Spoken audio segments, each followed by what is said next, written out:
Hermanos, compartamos algunos pensamientos sobre el santo que recuerda y celebra la Iglesia hoy, San Juan de la Cruz. Y lo primero que hay que decir es que este apelativo de la cruz era mucho más que un simple nombre. Fue auténticamente una vocación. Fue su manera de vivir el bautismo, su manera de vivir la vocación religiosa y su manera de vivir el sacerdocio. Bien se puede decir que este santo, como algunos otros por supuesto en la Iglesia, destaca por su amor apasionado a la cruz. Y es ese aspecto sobre todo el que quisiera que nos detuviéramos un momento a reflexionar, porque por lo menos en mi caso muchas veces me he preguntado ¿cómo puede llegar a amarse la cruz?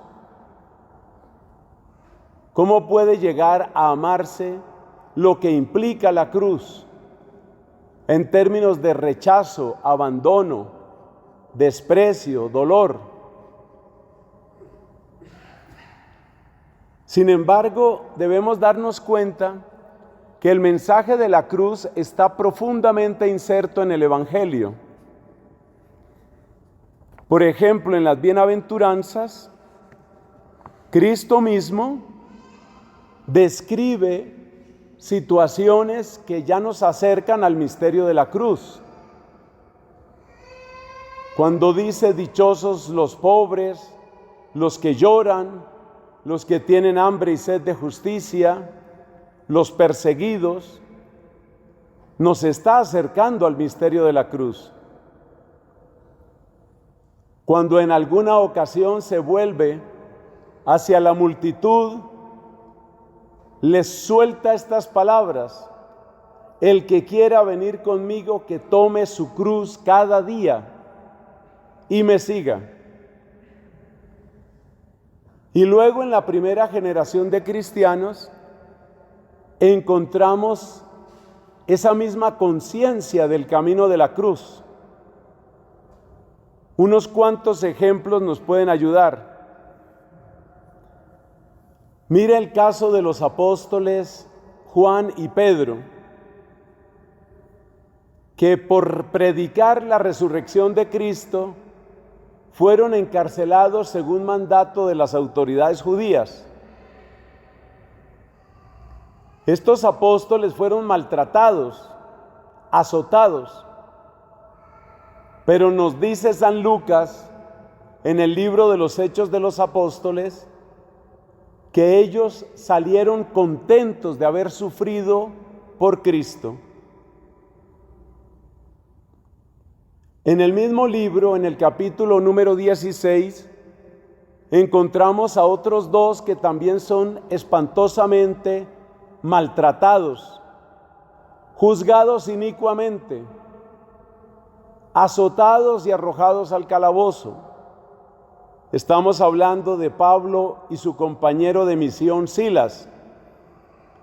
Y en lo profundo del calabozo se dedican a alabar a Dios cantándole himnos a Cristo. El mismo Pablo dijo: líbreme Dios de gloriarme si no es en la cruz. Y por dar un último ejemplo del Nuevo Testamento, vemos que Pedro en sus cartas habla de lo mismo. Sus palabras, parafraseando un poco, son: que ninguno de ustedes tenga que sufrir por ser un ladrón o un malhechor, pero si sufren por ser cristianos, alégrense. O sea que este fraile del siglo XVI, Fray Juan, el Carmelita, cuando escoge el apelativo de la cruz, estaba bien acompañado por la santidad de los apóstoles y estaba bien soportado por el testimonio del Nuevo Testamento. ¿Cuáles fueron los bienes que encontró San Juan de la Cruz. A lo largo de sus escritos encontramos muchos elogios hacia la cruz y algunas pistas de lo que parece que descubrió su corazón. De ahí les comparto unos pensamientos. Decía San Agustín que el pecado consiste en darle la espalda a Dios por volverse uno a las criaturas. Aversio a Deo et conversio ad creaturas. Y en esa línea de razonamiento el mismo santo nos dice que el camino de retorno a Dios tendrá que ser aversio a creaturis et conversio ad Deum. Y ese darle la espalda a las criaturas, que significa tomar una distancia escéptica en cierto sentido de los bienes y placeres del mundo, es propio de la cruz. O sea que la cruz podemos decir que deshace el camino de la idolatría de las cosas de este mundo. El camino de la cruz pronto nos revela las propias limitaciones. Cualquier penitencia o austeridad que uno trate de tomar rápidamente le revela a uno lo frágil y lo inconstante que uno es. Y en este sentido el camino de la cruz trae la ciencia del conocimiento de uno mismo, tan necesaria en una auténtica vida cristiana. El camino de la cruz purifica la calidad del amor a Dios. En esto cabe recordar lo que le enseñó Dios a Catalina de Siena, cuando le dijo: el que está trabajando en un campo y está cosechando del mismo campo, no siente el trabajo, pero el que trabaja y no ve el fruto, se ve obligado a trabajar con un amor más grande, con un amor más puro. El no recibir recompensa, o incluso, como les pasó a Pablo o a Pedro, recibir castigo cuando se hace el bien, hace que el amor pase del nivel que Catalina llamaba mercenario y llegue a ser auténtico amor de hijo. O sea que el camino de la cruz nos limpia el amor. De hecho, el camino de la cruz nos dispone también para amar al prójimo con generosidad. Los santos que han amado la cruz, como el que recordamos hoy, son santos que precisamente por la generosidad que encontraron en el ejemplo de Cristo y por la generosidad a que los habitúa el seguir ese camino, están dispuestos a amar al prójimo, aunque el prójimo sea antipático, desagradecido o de cualquier otra manera desanime nuestro deseo de amar.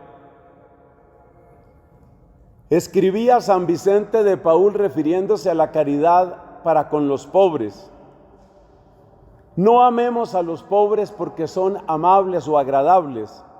Y anota: pues con frecuencia son rudos e ignorantes y desagradecidos.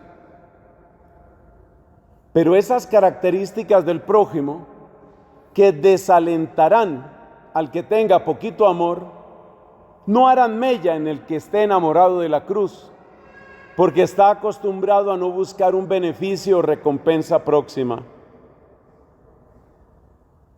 La cruz sobre todo nos une a las disposiciones interiores que tenía Cristo. Desde muy temprano en los evangelios aparece que Cristo tiene clara conciencia de cómo va a ser rechazado, cómo va a ser maltratado. Y cuando los apóstoles se entusiasmaban y se frotaban las manos pensando que iba a llegar el reino de Dios, Cristo les exhortaba a que tomaran otra perspectiva, hablándoles claramente de todo lo que él tenía que sufrir. Esto nos indica que Cristo entró al misterio de la cruz con plena conciencia, y el que sigue el camino de la cruz se hace próximo al corazón de Cristo. La cruz es también lugar de encuentro con los hermanos, muchas veces el único lugar de encuentro. No es casualidad que las familias muchas veces se reencuentran en torno a un dolor que incluye, por ejemplo, la enfermedad grave de un papá, de una abuela, de alguien, o un funeral. Pero en un sentido más bíblico tenemos el testimonio de San Pablo en la carta a los Efesios, cuando dice que Cristo derribó el muro de odio que separaba a judíos y no judíos, lo derribó con su propio cuerpo. La imagen es bastante elocuente porque hace ver cómo Cristo, en cierto sentido, despedazando su cuerpo contra un muro de odio, al fin lo logró vencer. Y la verdad es que la cruz, en la medida en que nos invita a reconocer nuestras propias llagas, contemplando las llagas de Cristo, nos hace fácilmente hermanos unos de otros, porque las cualidades y talentos que uno tiene con frecuencia lo vuelven vanidoso, ególatra, ambicioso. En cambio, los defectos nos hacen humildes y los defectos muchas veces se convierten en la conciencia que nos une con otros hermanos que también están reconociendo sus defectos. Mientras que el mucho pensar en los propios talentos tiende a dividirnos, el mucho recordar nuestras miserias tiende a unirnos en torno al médico que dijo: necesitan de médico los que están enfermos. Y por último, el ejemplo mismo de la cruz nos invita a avanzar hacia el amor extremo. No hay amor más grande, dijo Cristo, que dar la vida por los hermanos. Y esto se cumplió literalmente en la cruz. Por eso es tan frecuente en la iconografía cristiana que se represente a los grandes misioneros portando una cruz. Una cruz que sirve como resumen del Evangelio para los que son evangelizados, pero sirve también de recordatorio del amor extremo para los que son evangelizadores. Estos pensamientos sobre la grandeza de la cruz nos pueden ayudar a querer más a este santo, a aprender de él y también a vivir cada uno su vocación con mayor generosidad, con mayor ánimo y, por qué no decirlo, con mayor alegría. Así nos lo conceda el Señor. Amén.